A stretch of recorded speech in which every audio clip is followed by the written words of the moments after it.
and out of the bag is a fetus. Oh, no. And all of a sudden, everybody realized, likely, why she did what she did.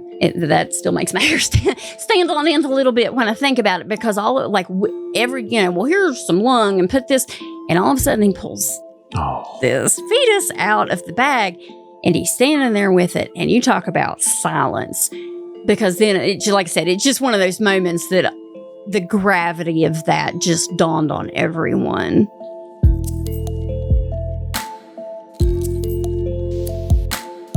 Welcome to Creepalachia. We have another official friend of the show. Her second appearance. Sally Ratcliff is going to talk funeral directing and morticianing, and we're going to get into some cemeteries this time. Thanks for having me back. Yeah, thanks for coming back. I got so many positive messages about death after your last appearance. I did too. And, so I had a friend call me and said that somebody close to her had listened, and it made her go get her funeral outfit and even warm fuzzy socks and put it all together. And I thought, well, good. That's because people do need to be educated on what all it is. And so that's why I like talking about this and just there's a lot of misconceptions. Sure. So, or people don't understand what all's involved. So I thought we'll just jump in it. Yeah. And unfortunately, we all die. But at the same time, we all have to die, or the planet would be overrun and we'd run out of resources. Yeah, so what better way to die than to be planned? Hey, absolutely. Yeah. Right. So, all right. Definitely listen to the first episode with Sally. But we'll kind of act like that don't really exist. We remember the stories that we told. I know one was the, what happens when you cremate a morbidly obese person, which is... That's what stood out. So very interesting. That was wild. I mean... Yeah. We got to know these things. There's parts of it that, people don't understand, but that was a good one. Yeah, I was thinking about stuff that, to talk about that, because the first one I was like, well, I've already done my highlight reel, so I had to go back and see so that I don't come tell the same stories. And thought about some things I wanted to talk about. And one was the cemeteries, because the first podcast that we did, totally off the cuff. I had no idea what we were going to come in. I kind of feel like I did my embalming TED Talk. I was like, Perfect, this is how it works. Which I think is great for people to understand that process. Sure. But then you'd ask me a question about cemeteries. And so I just kind of automatically went to my personal experience and said, well, they're corporately owned. Well, when I worked at the funeral home I worked at, we had a sister cemetery, Blue Ridge, near Prosperity, and they were owned jointly. So that's kind of where my mind went, was to that. But, there's so many cemeteries that don't operate that way. Family cemeteries, country cemeteries, privately owned cemeteries, and they are all a little different. So when I was saying that, I guess like I said, I was tunnel visioned on my own experience. One of the questions you had asked was, what do we do with this land? And I said, well, it'll just always be a cemetery. And driving home, I thought, what are you talking about? That's not always true. And what I said in the first one about it being trusted and perpetual care and always upkept, that was correct. But then I started thinking about 20 years ago, up in Follinsby, West Virginia, with the top panhandle, I guess that's up in. Yep. I don't know if it was an interstate or an expressway, but it was rolling right through the cemetery. And so the state had funeral directors come in, and they exhumed over 900 graves and moved those deceased to other cemeteries. Wow. Which that's an amazing undertaking when you think about they had to have permission. Like, they had to notify the state, of course, had to notify all the families, get permission. The families could even be there when the exhumations took place. And that over a couple of months. They did move a cemetery and relocate everybody to other cemeteries so that they could put a road through. Wow, what was the name of that? I'll have to do a story on Oh my that. goodness, I don't know. But it was in Follinsby, West Virginia. So Follinsby? Okay, I'll just put Follinsby Cemetery excavation. Or that's what it's called, right? Let's see, Follinsby. Okay. Yeah, that's and I've gotten a lot of messages about there's one that's near I think it's in McDowell County, and people were upset because it had grown up. And basically what happened is the family who has owned it took care of it. Apparently someone passed away, and then their spouse did the best they could, and it kind of grew up, and then people got upset. And I just try to understand those situations and figure out, like, how does this work? Because there's a lot of those type cemeteries in West Virginia, and particularly, that are going to run into this issue. They are. And that was always one of the benefits of, when I worked for larger cemeteries that were what they call perpetual care cemeteries, is, generations from now, unless State Road comes through, as long as this is a cemetery, it will be upheld to a standard. It just part of what people pay for those graves, and anytime there's pre-arrangements made, they put part of that money in trust. Right. And that's what ensures that, like, that cemetery will be upkept and maintained. Because what happens to a lot of family cemeteries, and I have one right by my house, that Moses Scott, who came over on the boat from Scotland, and all his people are buried there. And it's just a little, there's tombstones, and we've tried, but like, no one is keeping that up, really. Luckily, ours is kind of wooded, and we just got it just so. But a lot of these cemeteries that are at churches or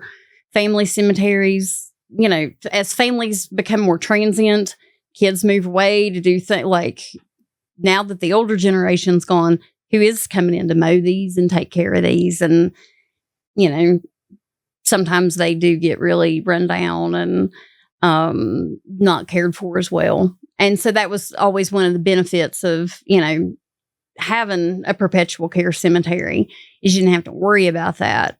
But I've been in some great little country cemeteries, and cemeteries up on the top of mountains, and down in the hollers, and church cemeteries. One of the things in thinking about, stories to tell, when I had first gotten out of mortuary school, I moved to South Carolina for a year and worked, and we had the funeral at the church, and then we were taking the casket. The cemetery was maybe 100 yards out behind the church and the church property.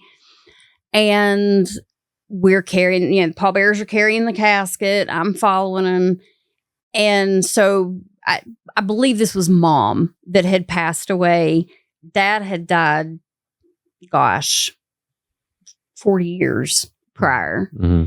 And so he'd been there a long time. We were taking Mom, pallbearers on both sides. They're walking the casket up to set it down on the device over the grave so we can have the committal. And all of a sudden, the people on this side dropped, and they're 3 feet lower than everybody else. And all of a sudden, we realize Dad's vault was probably a wooden box. Oh, wow. And it caved in. Oh, no. So the family that is on that side now realize they're standing in Dad's grave. Mm. I questioned my career choice at that point, because I'm like, mortuary school teaches you a lot. It just can't hit all the what ifs. And that was not ever something I had worried about having to happen, is because now everybody, okay, we got Mom's casket, situated. We've helped these people up out of Dad's grave. And now everybody is just hysterical because they realize, the kids have realized that, his grave just caved in. You literally were standing in it. Mm. It's so just crazy stuff. So let me visualize this. It was. So what happened was he died before her, correct? 40 years prior. 40 years prior. And then they were being buried next to each other, and then like they were seated, kind of caved in, or they were standing. We were standing, and the pallbearers were on each side of the casket, carrying it up the sides to place over the grave. Right. So when they were the three that were standing on Dad's side, we're assuming his was not like a concrete vault, and that's why cemeteries require vaults that aren't made out of wood, because they decay, and all that weight of those people standing, and it just gave and dropped, and I contemplated like just running off, and because what do you do? That's just a weird thing that there's no quick fix for. Yeah. But that is one of the things about funeral directing that I learned was very frequent, and actually kind of learned to love is, man, there is no textbook. There's a lot of crazy stuff that you just really hadn't planned on, never been trained for, and you're getting ready to figure out how to make it, how to make it work, and how to get everybody calmed down, and how to fix it. And so that was one of the ones that then after we got everybody calmed down and explained what had happened, and then we went in and did the best we could to cover and fill both graves and make it right. But, and stuff like that, because again, you're dealing with people at a really emotional time. Sure. And did they get upset, or was it kind of like they were just sad? Sort of. Like, you should have known that. Well, right. Maybe. I don't know. What are the chances? Well, I don't think you should. But that's just a freak occurrence to me. Well, it was. And, but that was just crazy because they were upset because, again, it wasn't just a random grave they fell in. Like, their family's upset anyway. And just a lot of crazy things like that nobody ever can train you for. So like, it's whoops. Yeah. Sorry about that. Or do you say sorry? It's like, it's not your fault. It's like, it's just so random and awful. Well, and unexpected. And so I think, the shock of it is part of it. So just kind of getting people calmed down. And did you fix the way you approached couples burials after that? Where you kind of like, okay, stand on this side. It stuck with, I was like, if that was ever that same situation, I might go give it a little hop or something. No. Sure, yeah. But, a lot of times I was in bigger cemeteries, perpetual care cemeteries.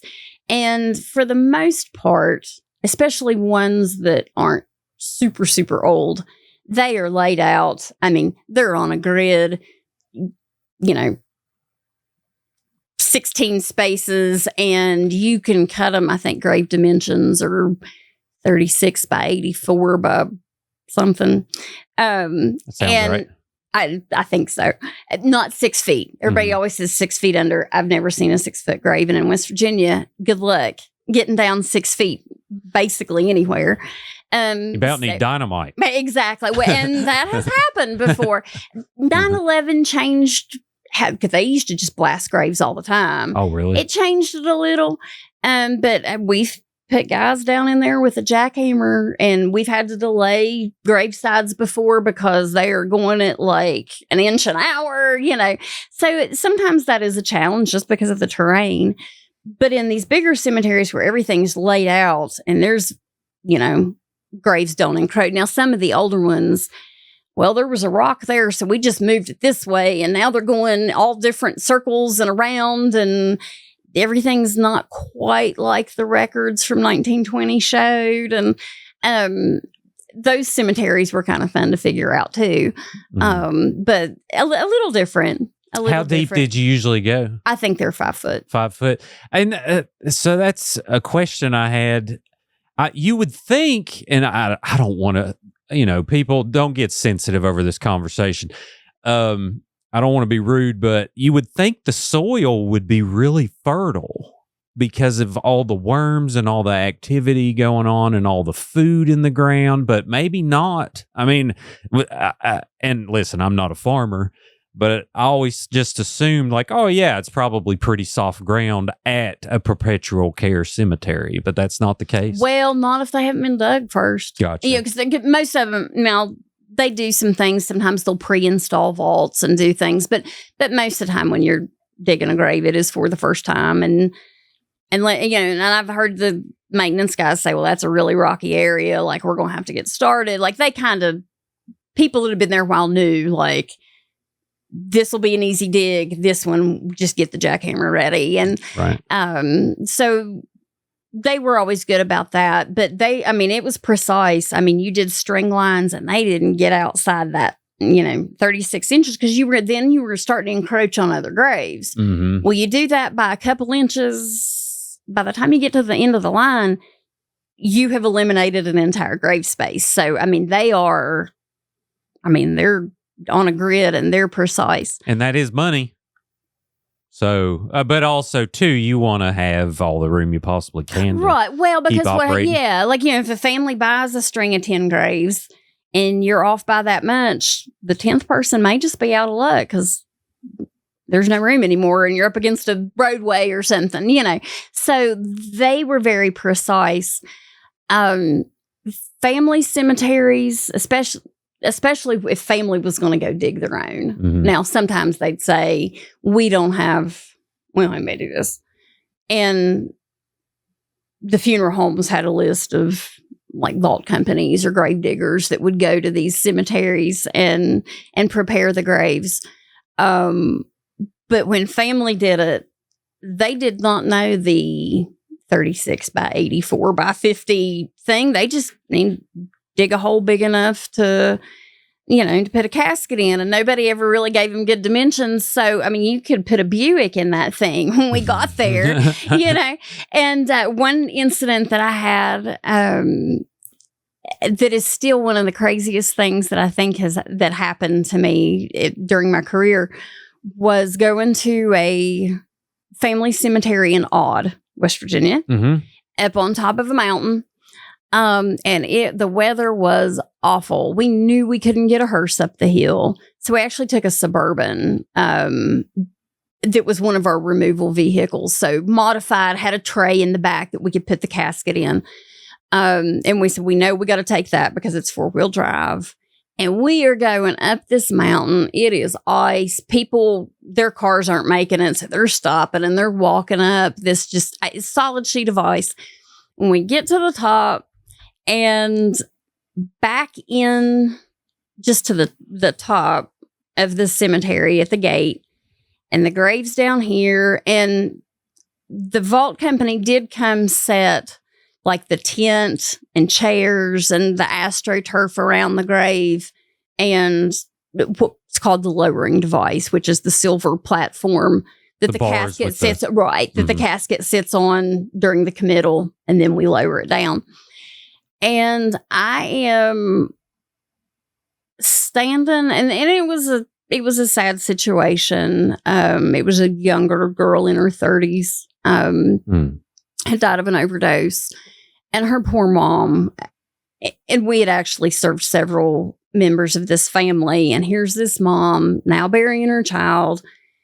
And at the end of the committal, she just really was just overwhelmed. And she kind of went and threw herself on the casket. That always makes me nervous because I'm like, what if that thing tips back? Like, this could just get so much worse. It's emotional and upsetting to see that. But I thought, what will make this worse is if that casket flips back off the device. So I go to step at the foot of the casket.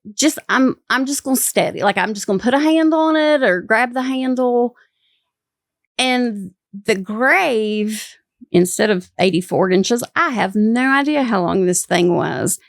But when I stepped on the AstroTurf at the end, there was nothing under it. And I shot down. This is crazy. I shot down in this AstroTurf on the side of this grave, and I caught myself with my hands behind me, but I had on a long, like, winter wool overcoat. It was so cold. My hands caught on the back of my coat. So my shoulders are pinned. Like, I can't move to get up. And I'm thinking, all of a sudden I hear like gasping and screaming. And I look because I'm thinking, why is no one helping me? the van, the ice under it, no one's in it. The ice under it has now given way, and the van is sliding sideways down toward the tent. And so everybody takes off running to stop this van. And I am half in a grave, rolled in a piece of green carpet. And I'm thinking, my goodness, nobody, it was like I was invisible. And it's almost, and now I'm kind of glad, when you fall and you look to see if anybody has seen you, nobody saw me do that. No one is concerned that I am like half in this grave because they're all running to try to stop the van that's now sliding toward everything.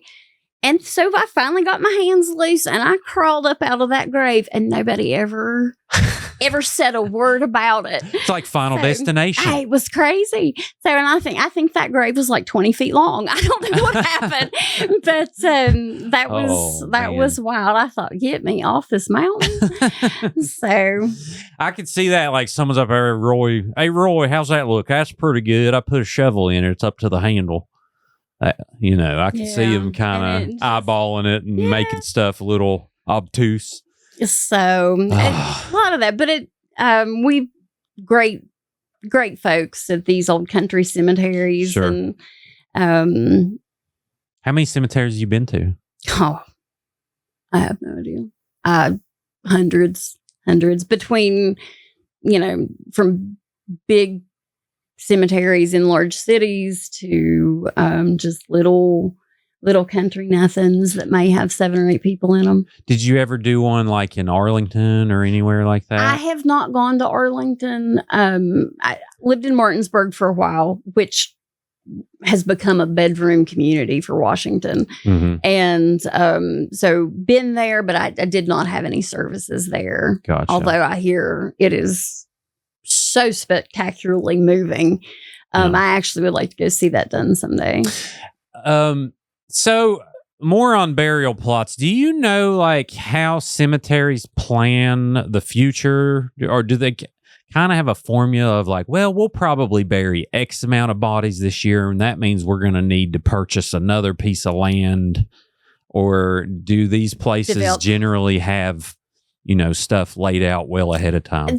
A lot of them are laid out to the point that I don't know that you'd ever sell them all. And then some of them are growing, and they do look at developing new sections. Do we have enough land? Do we, like mausoleum?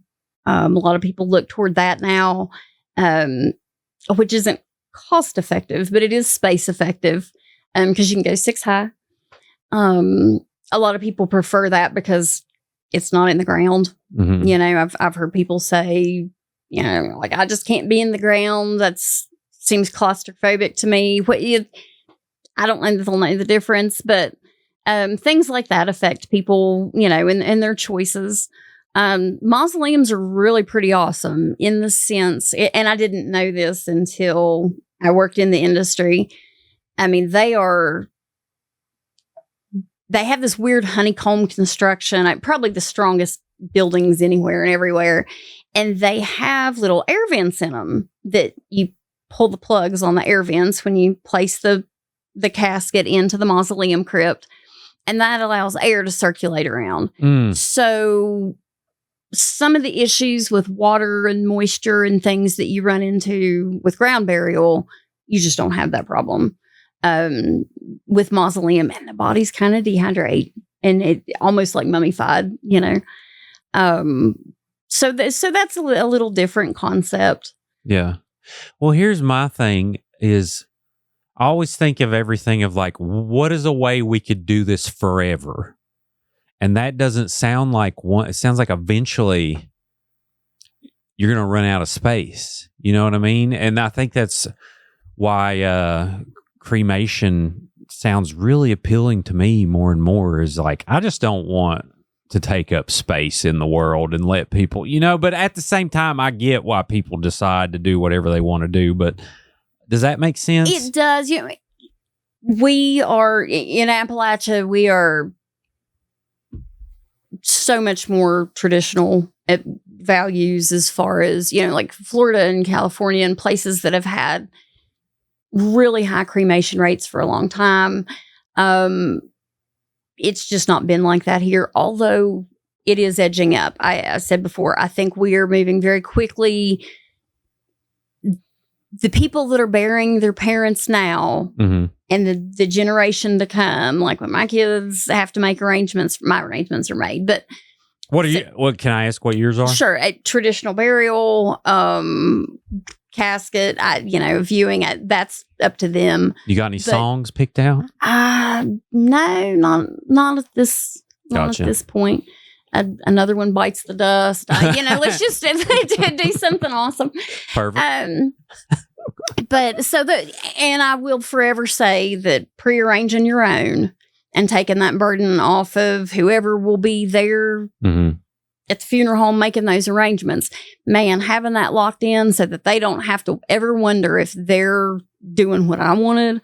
To me, that's the beauty of prearrangement. One of them. Locks the price in. I mean, I can sit here and give you a whole list of reasons that prearrangement's the way to go. But we are and a lot of people are choosing to prearrange. It's not just for traditional burial. Prearrange your cremation. First of all, that's one way to keep from having to get signatures from all 10 of your kids that are in 10 different states. So there's things that make it easier, but people pre-plan for cremation also, because like being in the cemetery, my kids aren't ever going to go back to the cemetery. Let's just do this. It is more cost effective. And you can still do great things with cremation, as far as services and having a place to go memorialize. Like cremation doesn't mean you die at the hospital and you go to the funeral home a week later and here's your urn and that's the last we ever heard of that. Sure. You can still do great things with cremation to give people that. I just so believe in the process of funeral and the importance. And you see that. You saw that with Charlie Kirk. Regardless of your views on him one way or the other, how many people watched that funeral? Sure. Millions, like more than any Super Bowl has, streamed that. And that's the power of funeral, because people need that sense of closure. So anytime there's high profile funerals, Princess Diana, Mother Teresa, just presidents, all the way up to a couple weeks ago, the Charlie Kirk service, that it was just a spectacle and moving. And there was, so many people needed that to be able to process what was happening. So again, regardless of your feelings on that whole situation, sometimes when I see the power of funeral, and it just restores my faith in that process. Oh, yeah. Well, there's people that come on the show whose family member disappears and they never know anything of where they went. They never were able to begin the grieving process. So really, I can't remember if we said this. I know it's been said before on the show, but it's really for the living to 100%, process. Yeah. I think I did say that before. Like people say, "Oh, just throw me in the river." You won't know the difference. But your kids and your grandkids and your wife or whoever, they need the chance to come say goodbye. Yeah. And now that doesn't have to be a viewing laid out in the casket. Before cremation, go take 5 minutes and spend. The funeral directors will let you do that, or whatever it is that you need. But emotionally, that is just such a big part of that closure, because you're right. I have always thought about, like with my own children, that the worst thing that could ever happen is if they were missing, more so than if they died. Sure. Because the not knowing if they're alive or dead or hurt or safe or scared or what, like that to me. So yes, families that never get that, or we just assume that they're dead, or even, for a fact, but you just never got to say goodbye. Those situations are hard and painful and terrifying. To me, it's like, I don't know. It's just a never-ending nightmare, I would imagine, of just never knowing and not knowing what happened and never knowing for sure, But yeah, but also, like, I say cremation, but there's something about going to a cemetery and walking up to a tombstone monument. I learned they are called monuments. And seeing a name and looking at a date, and there's just a feeling I get. I get a real calming feeling when I walk through cemeteries. It's weird, maybe, but it's I don't know. It's quite peaceful when I do. And you know, if everyone got cremated, we wouldn't have that opportunity. So I get it. I get both ways. And some families still, you know, they'll cremate and bury the urn and place a memorial or put them in the mausoleum in a niche, you know, or take them home. My thing with taking them home, what are you going to do with them? Like, I might want my husband's ashes, but then my kids, like when I'm like, we just pass this on down. Like, what? I don't know exactly how that would work. So, yeah. Because just in my family, we've always done traditional burial, and that's what, you know, that's what I want for myself. But, sure. I don't know. I guess, like, I mean, it's a terrible comparison, but our dog passed away, and we got the dog in an urn, and it's in my daughter's room, and you know, we look at it, and now granted, there's another thing I want to ask you about, which is this crazy funeral home case that I'm curious if you heard about. But, you know, are those the dog's ashes? They told me they were. We love the dog, little Sadie dog, and she likes having it in her room. But at the same time, yeah, like, I don't know. It's like a piece of furniture. It's at a certain point. Yeah. But now, and to each their own. They do great things. You know, you can get jewelry made out of the ashes. You can get little things that you put ashes in. There's a lot that if you want to keep a portion, but just having a box stuck in the corner, I don't know. Sure, yeah. Or, you know, on the mantle, or like, I don't know. That's just, but to each their own. To some people that, you know, to have that memorial in their home is, what's the difference between that and having to go to the cemetery? You know, it's right there. And if you have that closeness. So again, it's personal preference. I will tell you though, talking about pets, when I was in Martinsburg, the cemetery we were at, there was a portion of it that section was a pet section. Mm-hmm. And I mean, I took care of the families that came in, and grandma had passed and she'd lived a long, wonderful life, and hallelujah. But now Scooby dies, and people are just so upset. I mean, these people would come in carrying like the dog or the cat wrapped up in a blanket, hysterical, way more upset than, you know, than like people coming in over grandma that's been sick and she's lived her life, and it's, you know, it's okay. She's with Jesus. Yeah. We don't have to worry anymore. But now something, and we had dogs, cats, birds, you know, whatever. It didn't just have to be dogs or cats, but people would come in, and that was like a family member. That was like they had lost a child. Oh yeah. It was, one guy came in just to purchase a casket for his German Shepherd, and then was going to bury it on his land, but he wanted the container. And this guy came in, and he was like the Marlboro Man. He came in, and he probably a farmer, cowboy, just, you know, rugged. Mm-hmm. And he cried like a child over that German Shepherd. And that was gut-wrenching. That was so awful. This one gentleman came in carrying the dog, and it was his wife's dog. Always been her dog. He didn't like the dog. He hated the dog. But when she died, then it became his dog. Mm-hmm. And so when he came in, you could see it was like losing his wife all over again. Oh, yeah. And it was just, the pet families will tear you up because, man, their hearts are just as shattered, if not more so sometimes, you know. Yeah. So. Oh, I was a wreck. I was a wreck when I had to put that dog to sleep. Yeah. It's the worst. And I have a theory behind this because humans are flawed. Animals are innocent and are just absolutely, you know, there it's like they're put here to be your companion. You know, at least dogs and cats. And there's other animals too. You know, my daughter has a bearded dragon now. I'm sure she'll cry like a baby when that passes away. But it's just a huge level of pain when you have a dog or a cat for 15, 20 years and then they're not here anymore. It's like, oh my God. Right. It's like every day with my cats is absolutely the perfect day. They have never done one thing wrong ever.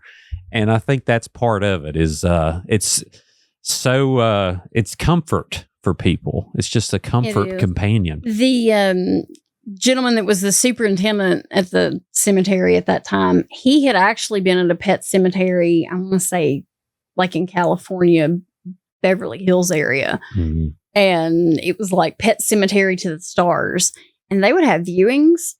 Like they would have full events, gravesides, preacher comes, so, you know, the viewing for the pets, that was different. But he also said, in the show Bonanza, I get Little Joe. Yeah. Okay. His horse that they used on that show was buried in his cemetery. And I'm like, hey, you can get a horse. Horses are big. Hey, I have a farm. And I mean, my granddad used to dig holes as big as your studio for a cow or a horse, or we always had a hole dug somewhere. But I'm like, hey, you get a horse in. And he said it was crazy because they were going to have to put the horse down. So they brought the horse in the trailer, made it get in the grave, and euthanized it in the grave. Wow. Little Joe, Michael, ain't that Michael Landon? I think so. Yeah. So you got Hoss, Little Joe, and then you got the dad. Yeah, Little Joe was Michael Landon. He died of cancer. Yeah. Did you ever watch Little House on the Prairie? More so than Bonanza. Okay, yeah. Yeah, that's all that was on at my grandma's house. My husband sometimes gets on these Bonanza marathons. I'm like, oh. But it's just a little bit before me. But now I did some Little House on the Prairie. Sure. So.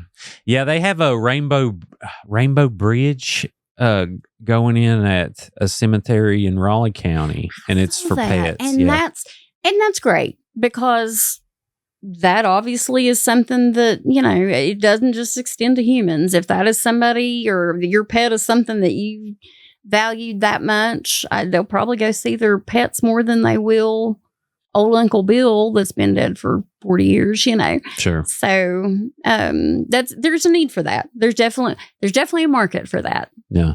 I'm going to be definitely the cat lady because I bought all of our cats around the same time. And I'm thinking now, why did I do that? It's going to be so sad. So now... So they all get old at the same time. Yeah. So now my plan is we get a new cat every 3 years.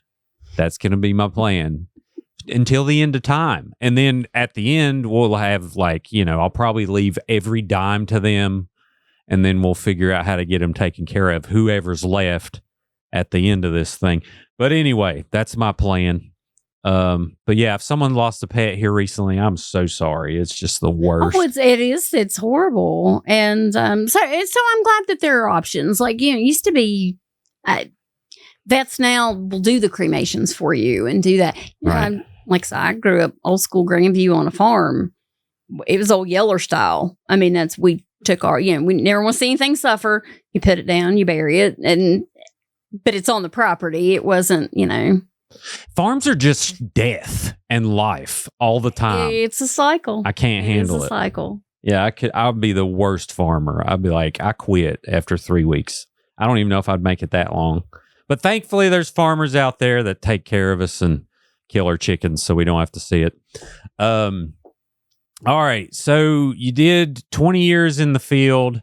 How long was you in mortician school? You mentioned you had a couple stories you was wanting to tell from then. Oh, right. Because we were talking about things. So mortuary school then was a year for an associate's degree. When I went to Cincinnati, and they had just implemented, like I wasn't the first class, but one of the first few, they had implemented a bachelor's degree and you did another semester. And I think somebody said now it's actually 2 extra semesters. So, but in West Virginia at that time, you you only needed an associate's to get your license, and that's what I did. So I spent a year there, and excuse me,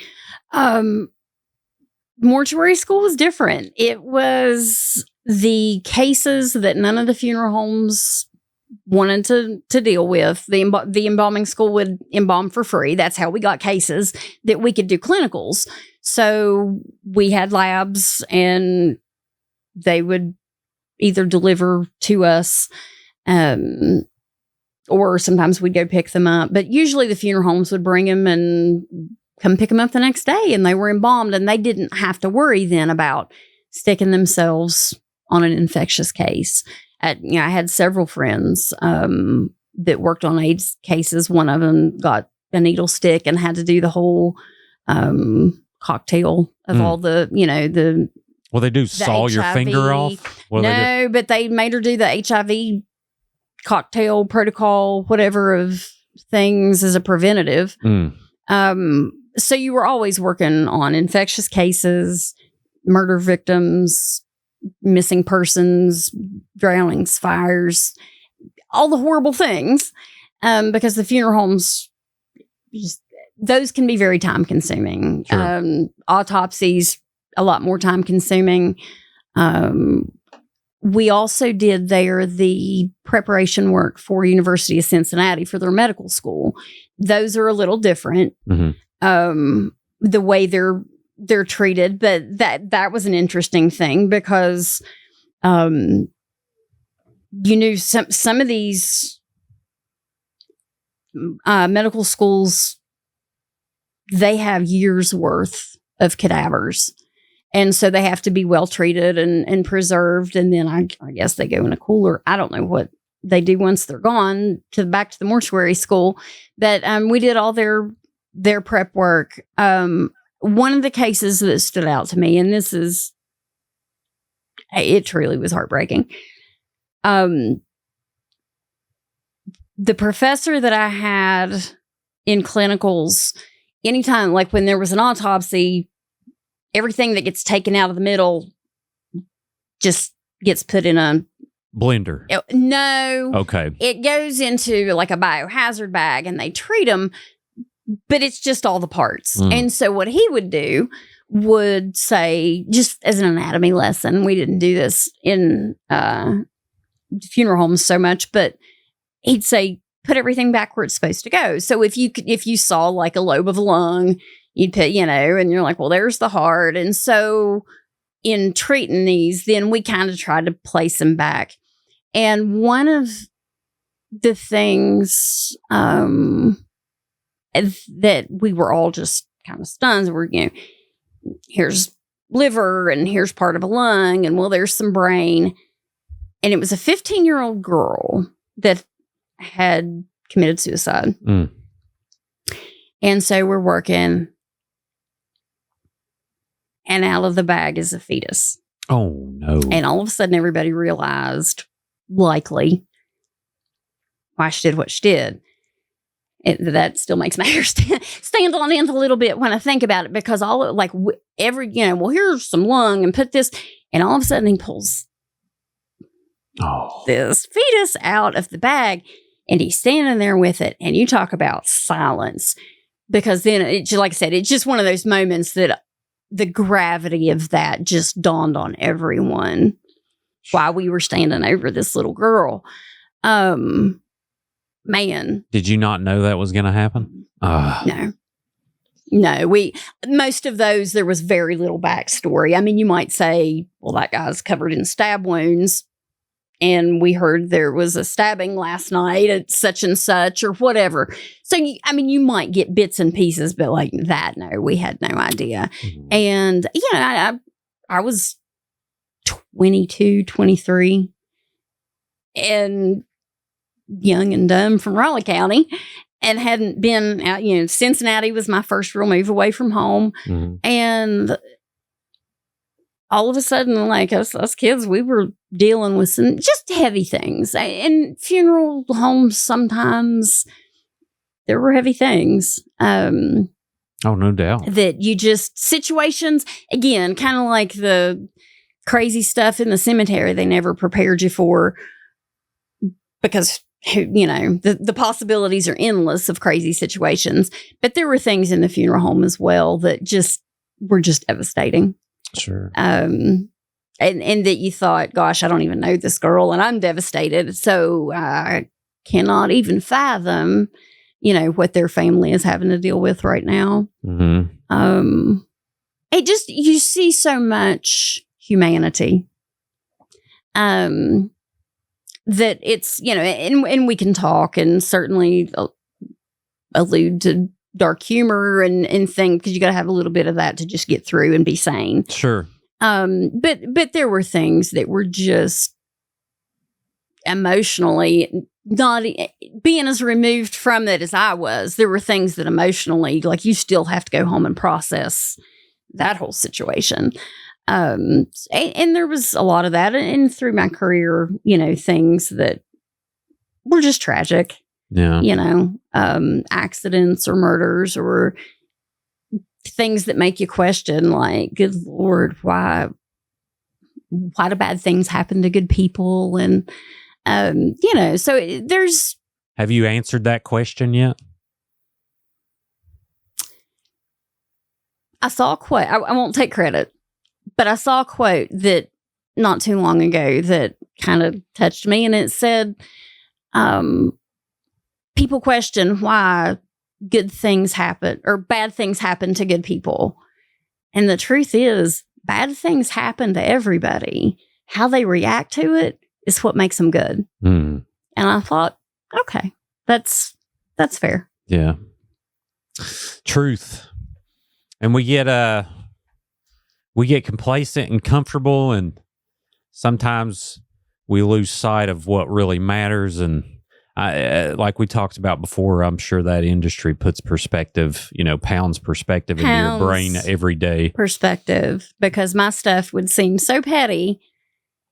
Then when you come in and you realize, that I remember both times that I was pregnant with my kids, working in the funeral home and having ladies come in that had miscarriages, and some of them like up to term. Oh, goodness. And that's just terrifying, because you're like, wow, like everything for her went great and right up till the end. And I tried to not, I couldn't take care of those ladies just because I didn't want to pray in their face that I still probably get to go home with my baby. Sure. There were just things that just emotionally I always tried to be sensitive to, that my goal was to make it easier, not make it worse. Yeah. So, but there's just bad situations. That's that's very thoughtful of you to be cognizant of that, because that is a thing. Like, for instance, now this isn't in the funeral world, but let's say, for instance, someone is trying to have a baby and they can't. And then they see all their friends, people around them having babies, and they may hear them complaining about being pregnant. They may hear certain things that we don't realize, we're affecting them. And they try not to be negative about it, but it hurts, it hurts people. So that's really, nice that you were cognizant of that, because you don't mean to hurt people. Right. Sometimes you just want to be aware of, you don't want to trigger them, if that makes sense. And that was a lot. And, just coming to terms with your own mortality. Like, when I first started at Blue Ridge, I was 19, and one of the first funerals I worked was for a young lady that had gotten killed in a car accident. She had gotten, for Christmas, her family had gotten her car. Mm-hmm. And she wrecked and was killed. And it actually was some folks that my dad was friends with. And going through that and seeing his friends and thinking, like, there's no reason that couldn't be my dad standing over my casket. Like, it just, I just didn't take that road that day, or, it really, like I said, a huge perspective check, but really made you just kind of come to terms with that could just as easily be me laying there, or, I don't know. And again, that goes back to the pre-planning, is when it does happen, I want to make it as easy as possible for my folks, because making those kind of decisions on the worst day of your life, literally the worst, one of the worst days of your life, where you're tired and your emotions are just going crazy. And I mean, there's just, somebody's firing questions at you of, just for the death certificate, I need, social security number, where they born, parents' names, mother's maiden name, this whole list of just details. And then, what do you want to do? You want a song? You want this? Which of these 9,000 verses would you like on the inside of your folder? Read them all, because they're all sad. It just, there's just a lot that goes into it. And, just trying to make that easier instead of, harder. It took a lot. And like I said, I'm glad now I'm a grass, because there's a lot less pressure. But I really did always try to, if you mention it, you think it'll work. And I was always trying to think outside the box of how to incorporate what they're telling me about their loved one into like some really great creative ideas of, well, she knitted or quilted or whatever. Then how about instead of flowers on the casket, let's drape it with her quilt, or let's bring in a quilt rack and put them all on display, or, just things that I would try to pick up and integrate into their service to make it special and make it unique. That's nice, because these families were, they were just dealing with so much that they were just not in that realm of thinking at that moment in a lot of cases. Sure. So, and you mentioned too, I guess that's why. So industry wide, is alcoholism a thing, or is it kind of it just varies? Because I imagine a lot of people are gonna, like, I know with private, like with police investigators and different things like that, it seems that, alcoholism especially becomes a thing, because they just try to figure things out and cope. And but I don't know a current statistic. I had heard that before, that funeral directors ranked up there by profession as having substance abuse issues. I can 100% see that, just because again, you're dealing with a lot of heavy stuff, very emotional people, some of them really angry at you at the end when you are asking for a large sum of money. And so, there were days that were really heavy, that sure, taking a little bit of the edge off of that. Like I mentioned before, I drank very heavily during that period. Would I, if I had been doing other stuff? Maybe. I don't know. But, and I will credit God every day for keeping me sober. Yeah. But as a whole, I don't know about alcoholism, but I do know, like I said, we always had a good time at conventions, and you work hard and you play hard and you love hard, and because that at any given day it could switch. Sure. And so it's, like I said, I don't know if that statistic still holds true. I mean, I don't even know if it's necessarily a statistic, but I would just imagine you're either going to be the really old cantankerous guy that his suit looks like, a 1970s couch that yells at you where to park, or you're an alcoholic. So in the industry, but I don't know. People handle things differently, but I just try to put myself in. It did take getting out of the industry for me to find a different path. So I don't know if that correlates or not. I mean, but it is. It's like I said. It's a lot of heavy stuff. And it's a profession I'm so grateful for too, because I know I probably wouldn't be that good at it. I'd be very empathetic, but at a certain point, you got to be productive, and I don't know if I could mix the two. There were times because I always felt like I needed to be like, they were paying me to keep my emotions in check.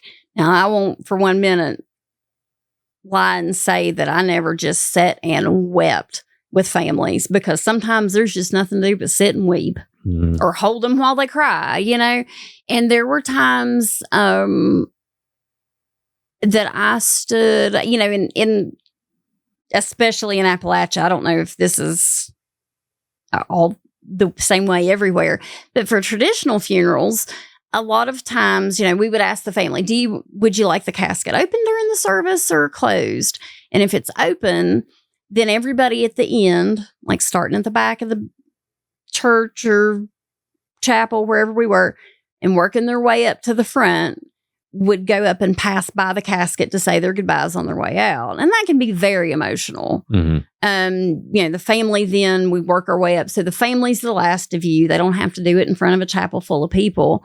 But I remember numerous times, like I would stand either at the head or the foot of the casket just to be there as a presence as they were passing by. And I remember one time standing, and it was and I don't even remember the situation, but the family was it was ripping my heart out. They were so upset, and they're up there saying their goodbyes, and I don't want to feel like I'm just hovering, watching them like it's a spectacle.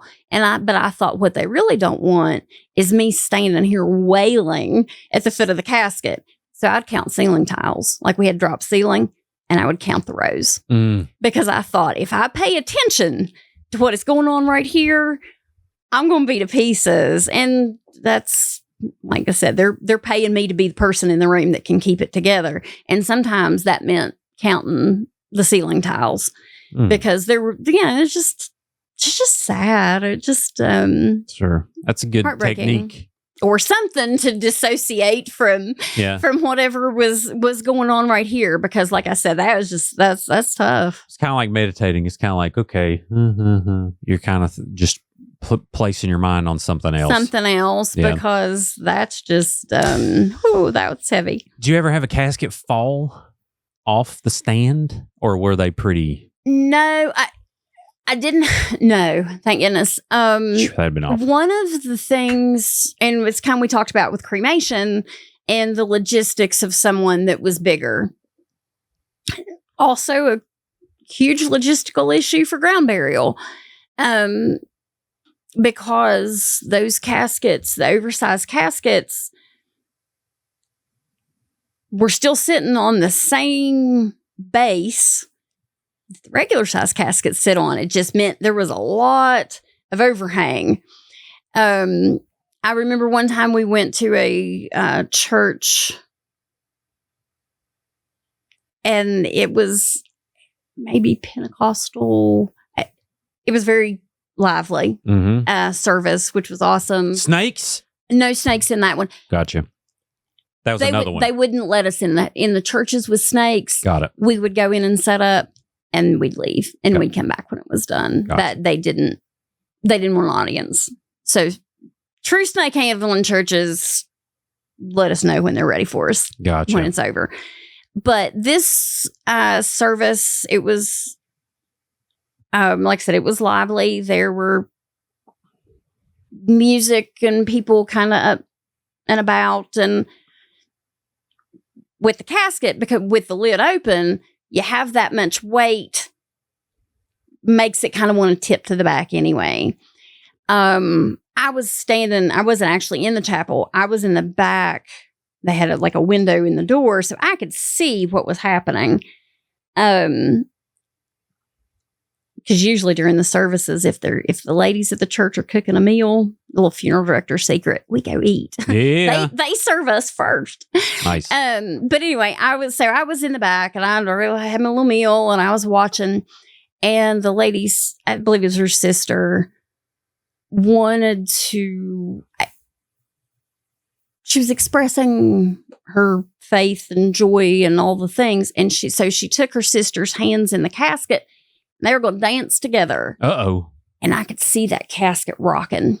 Mm. And I thought, if that thing flips off backwards, I'm leaving. I'm going to leave. No, I wouldn't have. But I really did not want to figure out how to deal with that because that's usually when my faith kicked in and I would start pleading with the Lord to not let that casket flip over because that was really going to be awful. How could they move the arm? Like, wouldn't rigor mortis be a thing? Or they're kind of just... Well, they would move some. Now, not up over her head, but you got a little leeway there. Yeah, doing jazzercise right there. In a little. And the lid was going and it's rocking. And I kept thinking, please, do not let that flip backwards. And it didn't. And God answers prayer. And start playing paper, rock, scissors. Yeah, because I did not want to have. Yeah, there were so many times that I kept thinking that things would happen, and I'm like, kind of like in South Carolina when the people fell in the grave. I thought, I'm out of here. I'm going to run into oncoming traffic. I don't know what to do. Like I'm so young and inexperienced. What do you even do? Even if you were old and experienced, what do you do? Look at him like on Tommy Boy and be like, "What'd you do?" When they fall in. Because all the eyes, all of a sudden, they're turning to the funeral director. Oh, goodness. One of the things when I was at a cemetery, we started doing dove releases. I wonder if we talked about this in the last. I don't think so. So we did dove releases, and they were really awesome. The symbolism of them was very awesome. I know, isn't it religious? It is. The way we did them, we had, you could do one and two things. We actually, if the family wanted it, of course, but we offered it as a free service. We started doing a single dove release on every family we served at the graveside. And there was a verse out of Psalms where David says, "Oh, if I had wings like a dove, I would fly away and be at rest." I don't remember where in the Psalms, but anyway, and so we would get up with the box with the dove. Now we'd give it to the family if the family wanted to release the dove, and we'd say the verse, and the dove would fly and do about 3 circles, and then actually flew back, I think, to Raynell because they were homing pigeons. There weren't really doves, and usually they beat the guy that brought them, that lived in Raynell, that trained them. They'd beat him home. So, hold on. So they trained them to fly home, and then you can't just throw a dove out. You can't just throw a dove out every time there's a service. We got to recycle. Oh wow! So they were homing pigeons. And am I telling too many? No, this is great. This is great. People out there is like, "Daggone it, Sally! Why'd you tell them?" I know. The other thing that we could do was called a Trinity release, and there was actually 4 of them. So the family would have the dove that represented their deceased, right, going to meet. The 3, we would turn the 3 loose. And it's supposed to represent the Trinity, God, Father, Jesus, Son, Holy Spirit. And so they would circle, and when they circled, then the family would release the spirit of their loved one, who would go join the Trinity in the air, and then they would circle together and then fly back to Raynell. Fly to the Raynell McDonald's, eat some fries. And it was beautiful. I mean, very touching. Like I said, the symbolism of it, amazing. From a funeral director standpoint, anytime you bring circus animals in the mix, you don't know what you're getting because you have lost control of the situation. Yep. And there were several things. One, we did so many services that the hawks learned that feeding times were 11, 1, and 3. And you'd go to the cemetery and you'd see hawks circling. And I thought... one of them eat them? Well, I thought the second that a hawk snatches daddy's spirit before it can make it to the hereafter, people are going to be wrecked. That'd be disastrous. This is going to be disastrous, you know. The other thing, then when it was cold, I've had them jump out of the boxes and run under a shrub. And I'm like, I had one fly into a mausoleum and we thought it died. It apparently had just stunned itself because it left a little bit later. But I thought, like, so the symbolism when they don't make it to the skies. Sure. I'm like, man, I don't know about this whole thing. So no, yeah. Well, one took a dump on the family. It was a problem. Like, it's just you don't know what's going to happen. It's like in film. Bird, go please. Yeah, in filmmaking, you don't when you hire like a child actor or something. Like, you're kind of just hoping that they can get it together for the 5 hours that you're filming or whatever, you know. So I would always hope that the doves made it from the box to the sky and out of sight without being swooped up by a hawk or anything that would like kill that moment. And, you know, the symbolism of the spirit going because like, well, he just didn't make it. Sure. You know, so have the Dove Spirit package, $39.95 only this weekend. Well, yours was included though with every one of them. We did a single one for everyone, and then if they wanted to do we'd tell them we'd do this, and then if you want them, you can pay for the whole shebang. And right. So like I said, it was great. It was families loved it. I had a family want to do a butterfly release once, and we ordered all these caterpillars or butterflies, or I can't remember how it was supposed to work. Anyway, we got them, and it had been cold, and like the vast majority of butterflies did not survive in transit. So I had a box of dead butterflies like that. You know, things like that you can try to make it special for everybody. And then there are times you just screw it up. Maybe not as much my fault as, you know, we did balloon releases for a while. Some people, you know, balloons, they do come down somewhere and then something eats them. And so there's things, you know, that you have to look out for.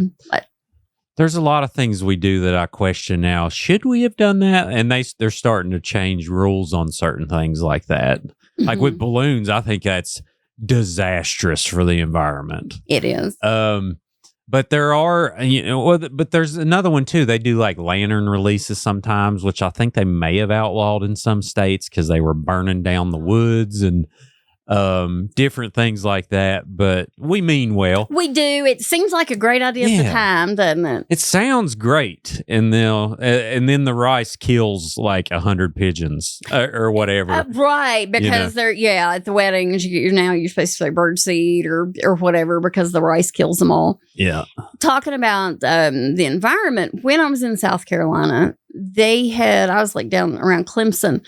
They had just opened a green cemetery, and I had the opportunity to go tour that, and that was pretty cool. You weren't buried in caskets or vaults, they had, I think now they do some kind of pod or whatever, but these were like, you go and you're wrapped in like a paper sheet, and they put you in the ground, and they'll mark. Mm-hmm. But it wasn't like you did big elaborate heads. Like they wanted to keep it natural. So no big elaborate headstones. It was a pretty,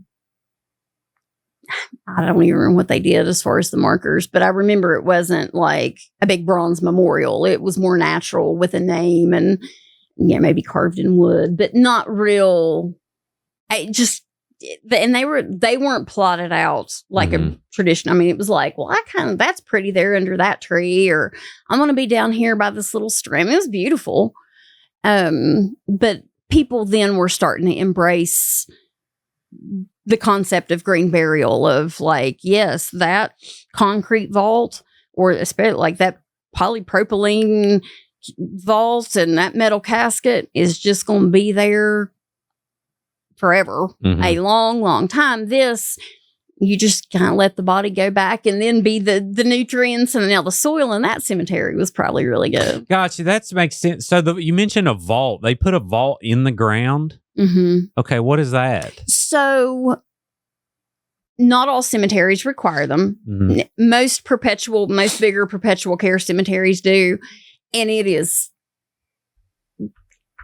you can say it's to protect the casket. In all honesty, it is to keep the grave from what happened to me in that country cemetery from happening there. Gotcha. Wood boxes, don't hold up. Caskets may not hold up. They're not meant to withstand. They're meant to rot. The same thing. Well, or even, just so it does protect the casket, but it mainly, its goal is, that the graves don't sink and Sure. you have that sort of thing.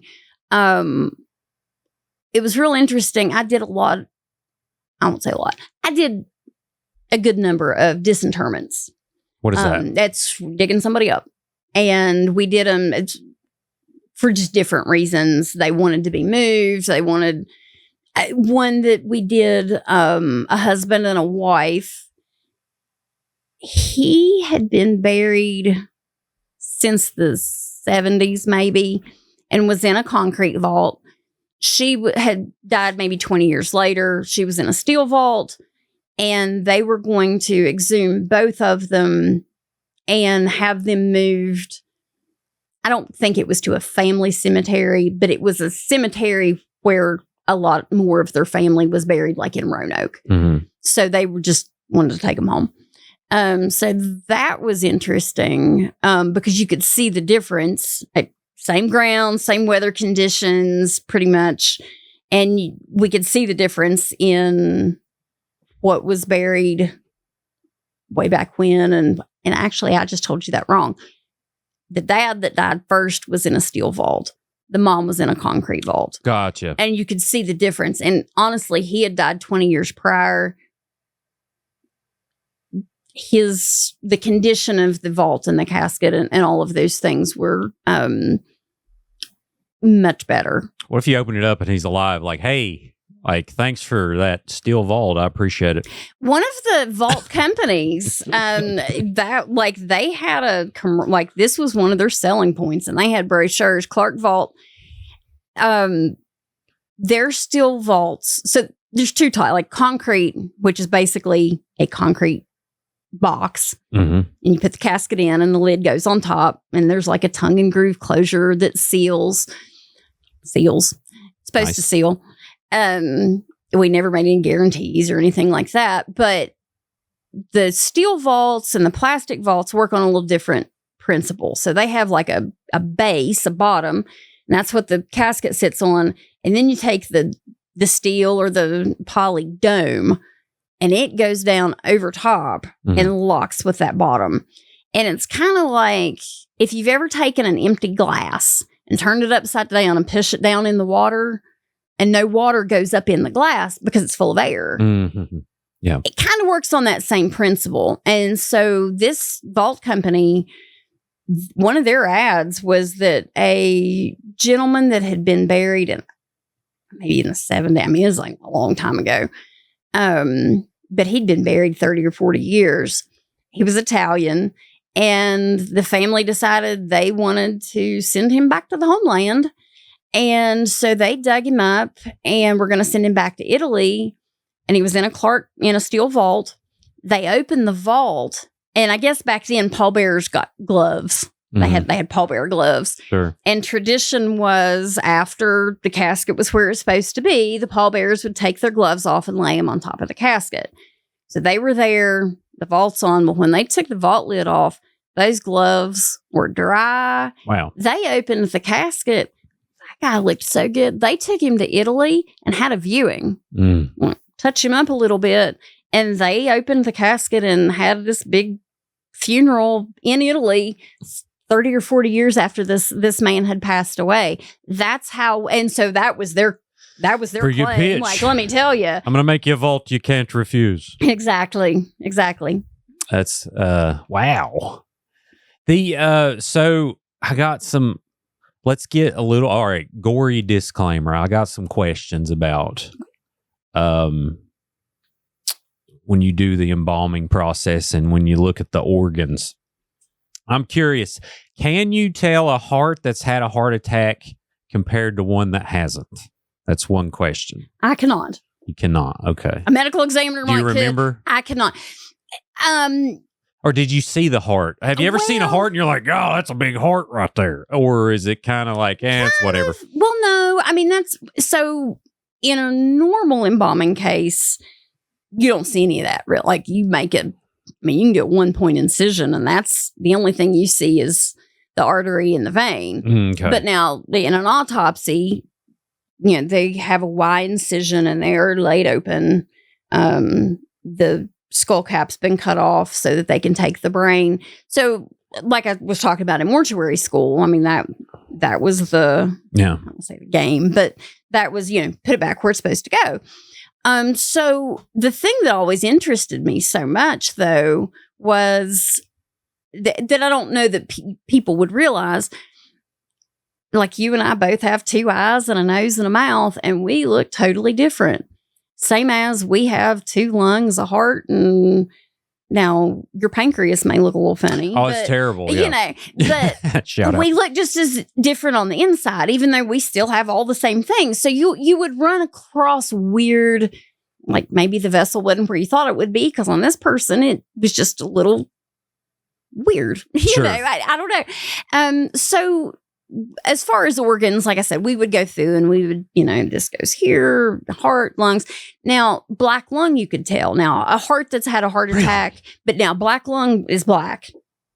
And we did a lot of black lung autopsies, which I always kind of caution families, like, unless like he's getting 90% disability, you better know that his black lung is that bad, because you're trying to get 100%, but if they do the autopsy and it's not that bad, they'll cut your benefits. So, and because we dealt with a lot of mining families, and families, they had black lung, but you could very much, they don't call it that for no reason. Interesting. So what's the color of a normal lung? Is it purple? Oh, it's pink and... Pink? Yeah, just kind of pink and... Is it like an anatomy chart? Each one has like this different color, or is it like they're all kind of the same color? They're kind of the same color.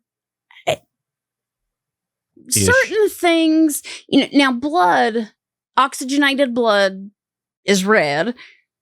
Blood that hasn't been through your lungs is more purple. Mm-hmm. So, and there's a chamber of your heart that doesn't drain or something. Been a long time since I've done all this anatomy, but so there were things like you could tell when you're suctioning fluid, you could tell when you hit that chamber of the heart because the blood looked different. Mm-hmm. Like it was the dark purple blood, not the red blood that's been, coming out. So there were some things like that you could tell. Mm-hmm. Anatomy was just always fast. I kind of thought I would, if I didn't do this, I would teach, but like upper level. And that's what I would have taught anatomy. Like that's just fascinating to me. So to get to go and spend so much time, that's why I loved embalming. I was like, this is not just a challenge or thinking that I'm helping families, but I was just fascinated by the anatomy of it. And I didn't have to have the precision of surgeons' hands because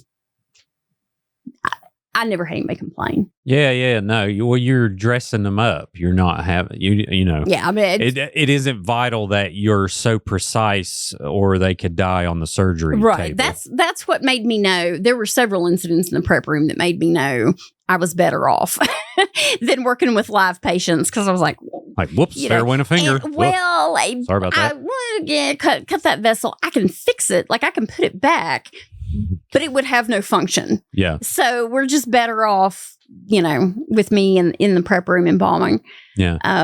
But although I did really, and we talked about this before, restorative work and learning to make parts that have gotten ripped off, cut off, making somebody like presentable so that the families can go in and have that time.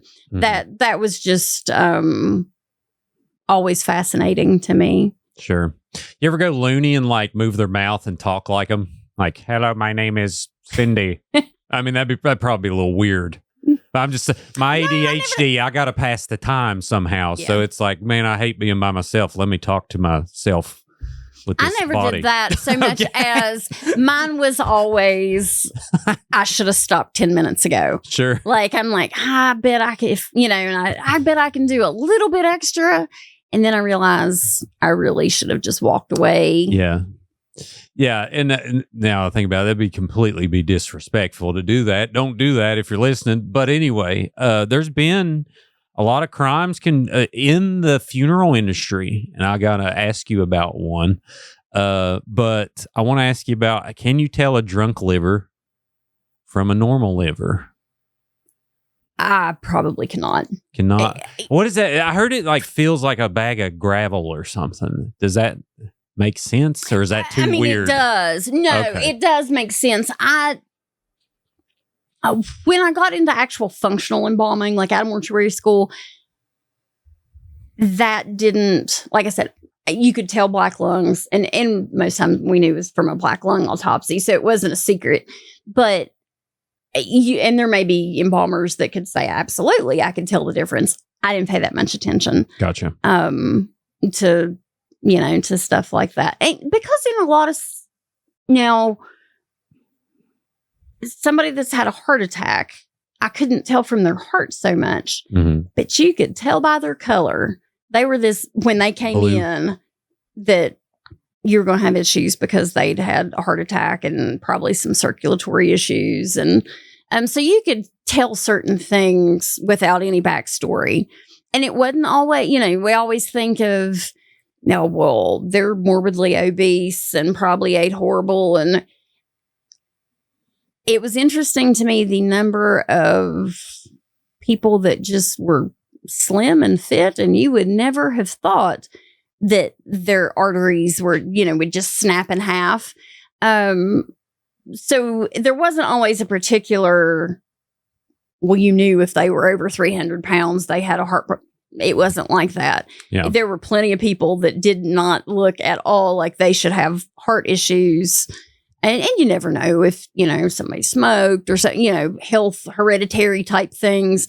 But there were certain things that would come in that you could, without a doubt, knew what had happened. Sure. How interesting. All right. So I'm going to ask you about this case in Colorado and if you ever heard of it. Did you ever hear about I'm just glad it wasn't West Virginia. No. I was like, oh, no. This is Colorado. So I'm going to read a little synopsis.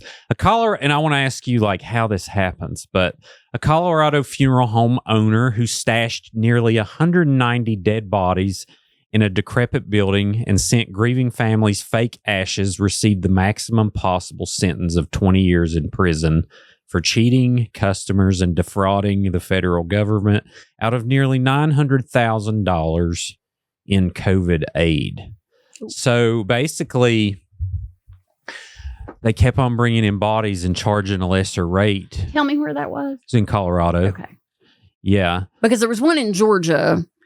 I see this happens. Way back when. Yeah. It hadn't that long ago, but like people came because they could smell the funeral home. And then you go in the garage and he's got them stacked, not embalmed, not in refrigeration. I think it was like a biohazard nightmare. And it makes you're like, what are you doing? It just, there's bad apples in every industry. I don't know what would make somebody do that or think that was a good idea or think they could get by with it. I don't know. So is there a permit? So I listened to a podcast about this, and they said that there's apparently a permit for mass cremation in the event of, like, say there's a terrible accident or something where a lot of people die, that they can put multiple bodies in these crematoriums. Is that a thing, or does it depend on where? Because I know you mentioned like yours is only a certain size, right? Right. And you can, it's essentially for one body. Yeah. But like, I think it sounds like what happened is they just kept on cashing checks and they would just start throwing bodies in there and then, just start shoveling ashes and putting them in urns and handing them to people. So it was a money grab for sure. But I'm just wondering logistically how that even becomes a thing. Now, as far as like mass cremation, I don't know. I know there are certain things that when you have things like Hurricane Katrina, the World Trade Center, things with mass casualties. but I don't know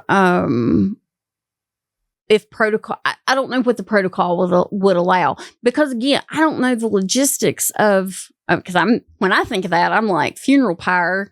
You just throwing wood on a pile, and you're burning everybody in a field, because that's the crazy that comes to my head, because I don't know in a crematory, unless they just make extra big ovens now, I don't know how that would work, because ours was always just for one person. Mm-hmm. Everybody's always in a container, so maybe 3 feet wide, like maybe 3 by 3 square, mm-hmm. maybe a little bigger. And that process was very, I mean, it's just very specific. Like your oven has to get, I should say oven. I think you're. I mean, it is an oven. That sounds right. But I was going to ask if you've ever had to Crisco the sides to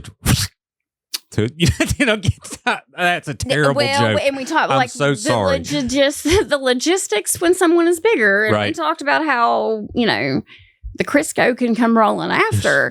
Golly, that's so crazy. But just getting a container that you can fit in there. Mm-hmm. I know there were times that we struggled. I won't say struggled. We had to make our own, mm-hmm. because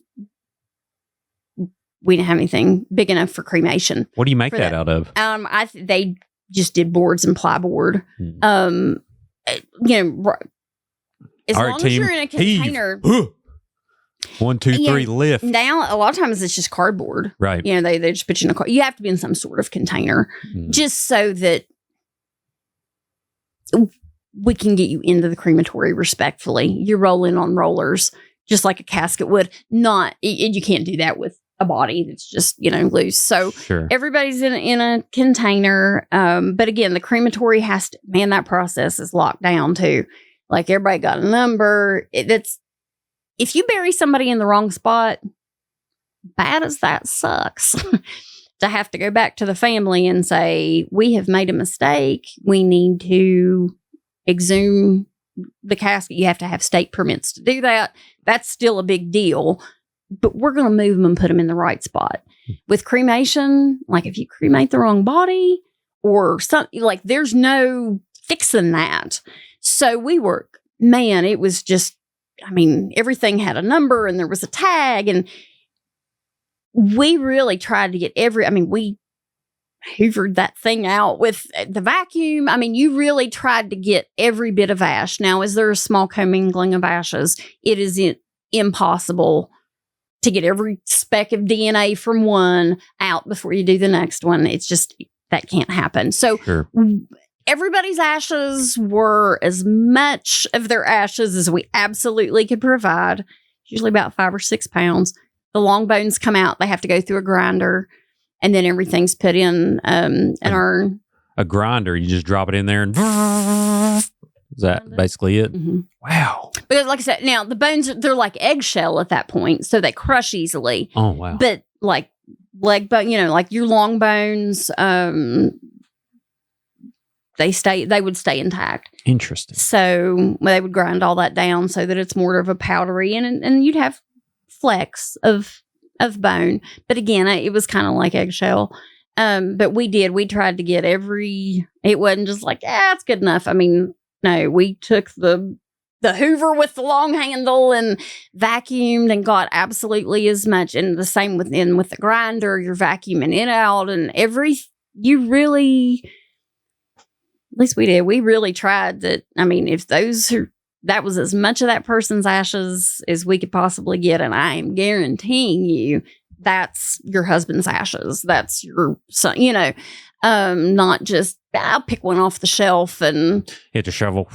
And then we have there was a procedure, like if people didn't come get them or we couldn't then deliver them, like we didn't keep boxes of ashes in the back from the last 20 years. Like after so many days, you start sending certified letters. And then we actually had a crypt at the that was for unclaimed ashes. And they would open that crypt and put the next box in, and it's probably full, and there may be more than one. But so there's an unclaimed crypt? But yeah, because what is a crypt?